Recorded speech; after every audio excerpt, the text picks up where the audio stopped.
ऐसा कहा जाता है कि इंसान अपने एक्सपीरियंसेस से या फिर गलतियों से सीखता है। हम इंसान हैं, गलतियां करते भी हैं, सीखते भी हैं और सिखाते भी हैं।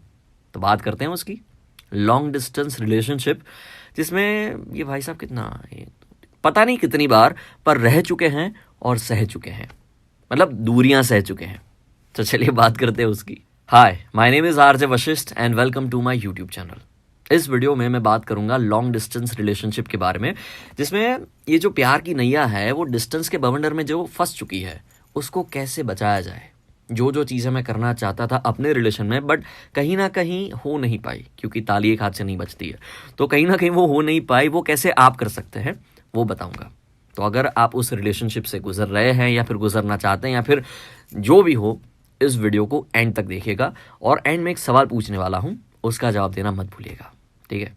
तो चलिए कुछ रिश्तों को बचाने की बात करते हैं, कुछ मेरी कुछ आपकी बात करते हैं। लॉन्ग डिस्टेंस रिलेशनशिप, शहर दूर हो, देश दूर हो, पर दिल नज़दीक हो और उसकी वजह से जो नाता बरकरार रहता है उसको सिंपल लैंग्वेज में कहते हैं लॉन्ग डिस्टेंस रिलेशनशिप। नाउ इसमें एक तरह के लोग ऐसे होते हैं कि जो एक दूसरे को फेस टू फेस पहले मिल चुके होते हैं, फिर नज़दीक आते हैं, फिर रिश्ते में बनते हैं, but due to some reasons उनमें से किसी एक इंसान को कहीं दूर जाना होता है। अब पढ़ाई हो या जो भी हो, दूर रहना पड़ता है, पर उनको ऐसा है कि भाई रिश्ता तो बरकरार रखेंगे क्योंकि डिस्टेंस डज नॉट मैटर। तो उसकी वजह से वो रिश्ते को बरकरार रखते हैं और उसको नाम देते हैं लॉन्ग डिस्टेंस रिलेशनशिप। अब ये तो हुए पहले तरह के लोग। दूसरी तरह के लोग ये होते हैं कि जो थैंक्स टू सोशल मीडिया एक दूसरे को virtually for the first time मिलते हैं, फिर बातों में बहुत मजा आता है, तो उनमें से एक इंसान ट्रैवल करता है और एक के शहर में जाता है, मिलता है। Now because of some emotional void या फिर कोई भी जेन्युइन रीजन की वजह से एक दूसरे को वो लोग पसंद करने लगते हैं, फिर फाइनली रिश्ते में आते हैं, फिर उसको नाम देते हैं लॉन्ग डिस्टेंस रिलेशनशिप। ये दो तरह के लोग होते हैं जो कि मेरी नजर में आज तक आए हैं। अब हर रिश्ते की तरह इस रिश्ते का भी एक हनीमून पीरियड होता है, जिसमें शुरू शुरू में सब कुछ स्मूथली चलता है। उठने से पहले, सोने के बाद सिर्फ उन्हीं के साथ बातें, मतलब 24/7 कम्युनिकेशन, स्पेशल गानों का dedication and understanding without any clarification. आहा, फिर एक दूसरे के होने की आदत लगने लगती है कि हाँ, ये इंसान है मेरे साथ, और अगर ये है तो सही है, भले दूर है पर पास है, वैसा महसूस होने लगता है। फिर खुद की लाइफ की प्रायोरिटीज भी याद आती है, तो उसको मैनेज करना, उसके साथ साथ ये रिश्ता भी इंपॉर्टेंट है तो उसको भी मैनेज करना। मतलब वो जो जिंदगी की रस्सी है उसके ऊपर चलना है, दोनों को मैनेज करते करते, बैलेंस करते करते आगे बढ़ना है। अब कभी कभार क्या होता है कि डिस्टेंस की वजह से कम्युनिकेशन गैप आ जाता है, तो वो जो रस्सी वाला खेल है ना, उसमें इम्बैलेंस शुरू होता है, फिर मिसअंडरस्टैंडिंग्स बढ़ती है, फिर आता है इस रिलेशनशिप का सबसे बड़ा दुश्मन, साइलेंस। अब जो लोग हर घंटे एक दूसरे के साथ बाबू कुच्चू करते थे, वो इस मिसअंडरस्टैंडिंग की वजह से एक आध 2 घंटे के लिए एक दूसरे के साथ बात ही नहीं करते, मतलब बाजा फाड़ ignorance. Now unfortunately because of immaturity दोनों साइड से सेम एक्सपेक्टेशन होती है कि यार मैं सामने से कॉल नहीं करूंगा, सामने से जब आएगा तब बात होगी। इसकी वजह से साइलेंस और बढ़ जाता है, उसमें वो नमक शमक डाल देते हैं। वो घटना करता है कौन? इंस्टाग्राम है, फेसबुक है, स्नैपचैट है या फिर व्हाट्सएप का ऑनलाइन फीचर है।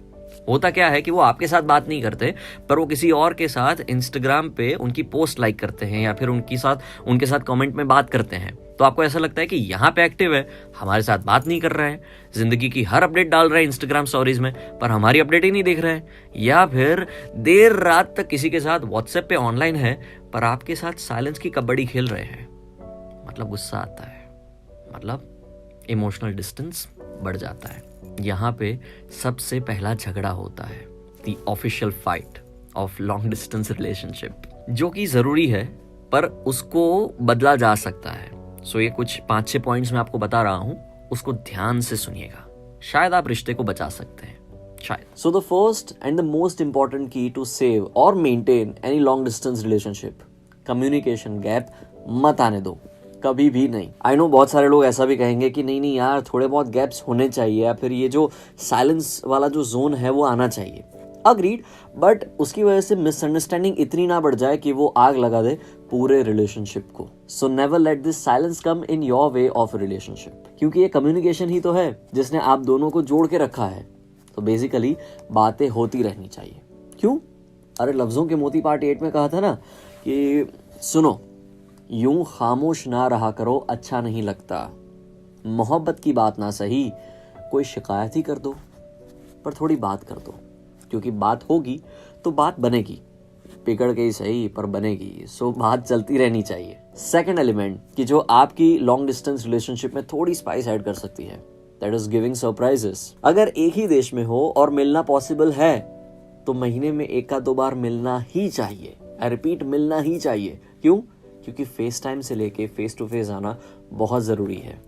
Physical touch is really important, if you know what I mean. और अगर वो पॉसिबल नहीं है तो और रास्ते आजमाओ, जैसे कि वीक में 1 या 2 बार उनके लिए एक स्पेशल नोट लिखा करो कि how special that person is, उनको ऐसा फील करवाया करो। या फिर आपको कैसा महसूस होता है उस इंसान के जिंदगी में होने से, उसके बारे में लिखा करो। और सिर्फ आप ही मत लिखना, मतलब 1 या 2 बार लिख दो, उसके बाद छोड़ दो। म्हणजे रिलेशनशिप में थोड़ा हेल्दी, आई रिपीट, थोड़ा हेल्दी खेल खेलना बहुत जरूरी है।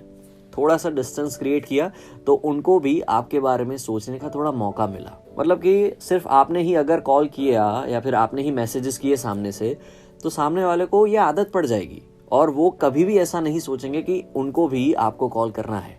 ज्यादातर रिलेशनशिप्स में हम शुरू में इतना करते कि नहीं आज तो मैं कॉल कर दूंगा, अरे यार मुझे इच्छा हो रही है, पर उस इच्छा को थोड़ा कंट्रोल में रखो। उनको भी वो इच्छा होनी चाहिए, तभी वो रिलेशनशिप दोनों का होगा, वरना सिर्फ आप ही का होगा। एंड एट द एंड आपको ऐसा लगेगा कि यार इसमें मैं ही था या मैं ही थी क्या। One more thing you can do which really adds a huge surprise या फिर कभी कभार शॉक भी, that is hand written letters. मतलब अगर वो अकेले रहते हैं या फिर उनकी ऑफिस है तो you can send one hand written letter, उनको इत्तला करके भाई ऐसा कुछ आने वाला है, तो अगर तुम्हें प्रॉब्लम ना हो तो मैं तुम्हें कुछ बताना चाहती हूँ, बताना चाहता हूँ। फिर उनको ऑफिस पे या जहाँ पे भी पॉसिबल हो वो लेटर भेजो। बट अगर आपको वो हैंड रिटन लेटर्स भेजने में इंटरेस्ट नहीं है या फिर आपके अक्षर गंदे हैं, then you can send email. महीने में 1 बार अच्छा सा एक ईमेल आप उनको भेज सकते हो। मतलब दिल में जो भी आता है वो लिखो और उनको भेजो। क्या होता है कि कभी कभार जब हम लिख के कुछ भेजते हैं ना, तो उसमें बहुत सारी चीजें एक्सप्रेस कर पाते हैं, पर जब फेस टू फेस मिलते हैं तो उनके एक्सप्रेशंस देखने में या फिर उनकी बातों को सुनने में इतना खो जाते हैं कि हमारे दिल की बात हम बता नहीं पाते और फिर ऐसा लगता है कि अरे ये बात तो रह गई। सो आप वो ईमेल में लिख सकते हो। ऑल्सो जब फेस टू फेस मिलते हो इतने टाइम के बाद, तो बोलना पॉसिबल नहीं होता for some reasons, if you know what I mean. So आप वो अनकही बातें ईमेल के जरिए भेज सकते हैं। सो या कीप सरप्राइजिंग ईच अदर। मतलब उसमें लेटर आ गया, ईमेल आ गया, एक वीडियो बना के आपने भेज दिया या कुछ भी, मतलब कुछ ऐसा करो जिसकी वजह से ऐसा लगे कि ये रिलेशनशिप में कुछ नया हो रहा है। जब ऐसा करते रहोगे तो वो जो भी पुराने गिले शिकवे हैं वो दूर हो जाएंगे। नंबर 3, किसी तीसरे इंसान की एंट्री।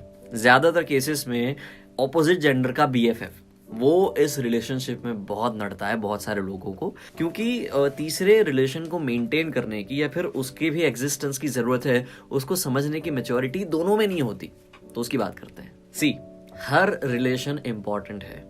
जैसे कि ये रिलेशनशिप वाला बंदा है, बंदी इंपॉर्टेंट है, बिल्कुल वैसे ही जिंदगी में दोस्तों का होना और उनके साथ वक्त बिताना इंपॉर्टेंट है। सो उसकी स्पेस जिंदगी में रखो और उनको भी रखने दो, क्योंकि अगर आप रिस्ट्रिक्शंस रखोगे तो उसमें 2 चीजें होगी। आप ऐसा चाहते हो कि वो इंसान आपके अलावा किसी और के साथ बात ना करे, जो कि प्रैक्टिकली पॉसिबल नहीं है। सो उसमें क्या होगा कि सामने वाला इस रिश्ते को एज अ सफोकेशन देखेगा कि यार यहाँ पे बहुत बंधन है, और वो चोरी छुपी किसी के साथ बात करने का ट्राई करेंगे, because everybody needs a change और हर रिश्ता इंपॉर्टेंट है एज आई सेड। तो आपसे छुपन छुपाई खेल के भी तीसरे के साथ बात करेंगे ही, उल्टा ज्यादा करेंगे। दूसरा ये कि जितना रिस्ट्रिक्शन रखोगे या फिर सिर्फ आप एक दूसरे के साथ ही बात करते रहो, जितना वो टंटा रखोगे ना, ये रिलेशन बड़ा ही बोरिंग हो जाएगा। सो रिश्तों में एक्स्ट्रा किरदारों का होना और थोड़ा सा डिस्टेंस रखना या फिर थोड़ी सी स्पेस एक दूसरे को देना बहुत जरूरी है, जो ज्यादातर लोग नहीं दे पाते, इसीलिए भी ये प्रॉब्लम्स होते हैं। Also on the other hand, हर रिश्ता इंपॉर्टेंट है, पर ये जो दिल वाला और ये जो डिस्टेंस वाला रिलेशन है ना, वो थोड़ा ज्यादा इंपॉर्टेंट है। क्योंकि शायद आप एक दूसरे के साथ जिंदगी बिताने का सोच रहे हो, तो एक दूसरे को एक्सप्लोर करने के लिए भी एक दूसरे को वक्त देना बहुत जरूरी है। तो उसका इंपॉर्टेंस उसको मिलना चाहिए, वो ध्यान दोनों को रखना है। ठीक है, बेसिकली हर रिश्ते को बैलेंस करते करते और जितना इंपॉर्टेंट है उतना वक्त देते देते आगे बढ़ना है, तो आसानी रहेगी। और ये बात अगर दोनों समझ जाएंगे तो ज्यादा आसानी रहेगी। Next, loyalty is royalty, but that differs from person to person. वो हर किसी में हो ऐसा जरूरी नहीं है।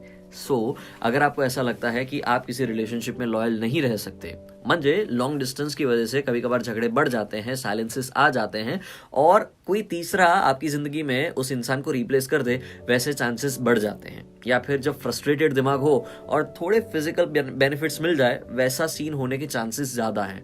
अगर आप उसमें सख्त नहीं रह सकते और आपको ऐसा लगता है कि loyalty is not my cup of tea, then please long distance relationship में आइएगा ही नहीं।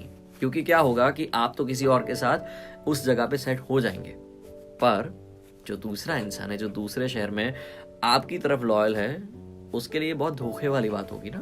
और होता ना, खासा उसको पता चल गया, या फिर I don't know, that depends कि पता चलना चाहिए या नहीं, पर अगर उनको पता चल गया तो हमेशा के लिए, आई रिपीट, हमेशा के लिए उस रिश्ते से उनका भरोसा उठ जाएगा और उसके जिम्मेदार सिर्फ आप होंगे।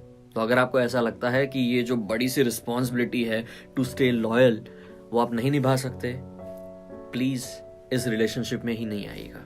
इसी बात का दूसरा पहलू, अगर रिलेशन को लेके कोई भी डाउट होता है या फिर आपको ऐसा लगता है कि यार are you cheating on me, तो इसी बात को ब्लेम गेम के तौर पे मत रखिएगा, उसको एज हेल्दी डिस्कशन उनके सामने रखिएगा। क्योंकि the moment you put a blame on someone के I think you are cheating on me, तो एक आध दो बार वो इंसान आपको समझाएंगे, बट तीसरी बार वो वहां से निकल जाएंगे। क्योंकि if that person is really loyal और बारी बारी डाउट्स ही होते रहेंगे, वो भी गलत वाले, तो आपकी नहीं सुनने वाले। That person does not owe you any kind of explanation, क्योंकि उनको भी मेंटल पीस चाहिए। So just be careful while putting your points. Point रखना जरूरी है, पर कैसे रखना वो ज्यादा जरूरी है, स्पेशली दिस ब्लेमिंग वाला scene. Just be careful. So the bottom line is, बात को डिस्कस करना, शक करके कस मत करना, वरना इस रिश्ते का कस निकल जाएगा और फिर आप सिर्फ काश काश करते रहोगे। दैट वाज नाइस, या बट समझ गए ना, शक करो तो अपने दिमाग में करना, पर बात जब रखो तो एज हेल्दी डिस्कशन ही रखना, simple. Last but not the least, please वेले मत रहना, मतलब स्टे बिजी। खुद भी काम में बिजी रहो और सामने वाले को भी रहने दो। इसके पीछे का क्या रीजन है, लेट मी टेल यू। अगर दोनों में से कोई भी एक इंसान घर पे होगा तो सामने वाले को, अपने पार्टनर को इंसिस्ट करेगा कि यार तुम मेरे साथ बात करो। अब सामने वाला थोड़ा चिढ़ जाएगा कि यार all the time I can not talk with you on phone या फिर messages because I am at my work. So वो जो घर पे इंसान बैठा है वो किसी तीसरे के साथ बात करने का ट्राई करेगा बिकॉज इट इज नेचुरल। अब इसमें क्या होगा कि जो घर पे बैठा हुआ है उसके लिए तो वो मे बी टाइम पास है, पर वहां पे जो काम कर रहे हैं उनमें अगर इनसिक्योरिटी का प्रमाण थोड़ा सा भी ज्यादा हुआ ना, तो ना ही वो काम पे ध्यान दे पाएंगे, ना ही रिलेशनशिप में। दोनों चीजें बिगड़ेगी और झगड़े तो होने ही वाले, और फिर झगड़ा कहां से कहां पहुंच जाएगा आपको अंदाजा भी नहीं रहेगा। उसके सामने अगर आप दोनों बिजी रहते हो, मे बी वर्क में, मे बी स्टडी में, बट कहीं ना कहीं बिजी रहते हो और एक टाइम फिक्स रखते हो कि ये हमारा वक्त होगा जहां पे हम एक दूसरे के साथ बात करेंगे कि आज दिन ये हुआ, ये हुआ, ये हुआ, और will spend some time together अगर पॉसिबल हुआ तो। अगर ऐसा करोगे तो आप एक दूसरे की ये साइड भी एक्सप्लोर कर पाओगे। क्योंकि अगर आप उतने सीरियस हो और आगे जाके आपका रिलेशनशिप ऑफिशियल होता है तो कहीं ना कहीं ये सिनारियो तो होने ही वाला है। तो पहले से अगर ये सब चीज़ों की ट्रेनिंग ले लेते हो तो आगे समझने में आसानी रहती है, समझे।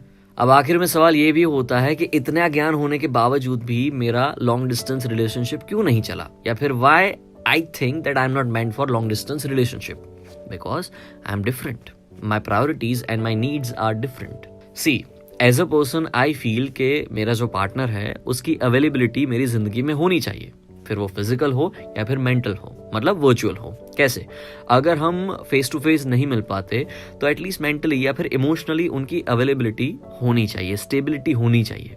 अगर वो भी आपको ना मिले रिश्ते में, वो भी एक नहीं बारी बारी, तो आपको एक आध दो बार तो ऐसे ख्याल आएंगे ना यार कि यार इस रिश्ते में सिर्फ आप ही हो, सामने वाला है ही नहीं। दूसरा, आफ्टर फ्यू एक्सपीरियंसेस मुझे ऐसा लगता है कि मेरे पार्टनर का मेरे खुद के शहर में होना, या फिर मैं उसके शहर में हो, या फिर थोड़े नज़दीक के शहर में हो, वैसा होना बहुत ज़रूरी है मेरे लिए। आई नो सेम सिटी में अगर आप होते भी हो तो हर रोज़ मिलना पॉसिबल भी नहीं है, and I think that's not practical.